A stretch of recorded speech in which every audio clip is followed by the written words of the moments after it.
আজকে সকাল থেকে খুব এক্সাইটেড ছিলাম, কারণ এফএমে একটা রেকর্ডিং ছিল। ছোট থেকে ইচ্ছা ছিল যে এফএমে রেকর্ডিং করব। তো ফাইনালি আজকে সেই দিনটা। তো আমি রেডি হয়ে গেছিলাম একটা খুব সুন্দর ফ্রক পরে, এবং গাড়ি চালিয়ে চলে যাচ্ছি সেই লোকেশানে। লোকেশানটা ছিল হচ্ছে গোল পার্কের কাছে কেয়াতলা লেনে। তা আমি গাড়ি ড্রাইভ করেই গেলাম। সকালবেলা মানে দুপুরের দিকে ছিল, তো ভালো সানি ওয়েদার ছিল, খুব গরমও লাগছিল। বাট যেহেতু গাড়ি চালাতে ভালোবাসি এবং এটাই আমার প্রফেশন, তো গাড়ি চালিয়ে আমি চলে গেলাম ওদের এফএম অফিসে।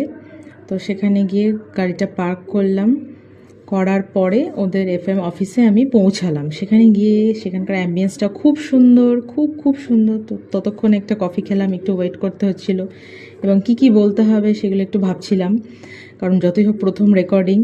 তো একটু নার্ভাস লাগছিল। তারপরে রেকর্ডিং করে বাইরে চলে এলাম। তো তোমরা মিটার ডাউন প্রোগ্রামটা অবশ্যই দেখো, সেখানে ওয়ান্ডার ওম্যান বলে একটা প্রোগ্রামে আমি পার্টিসিপেট করেছি।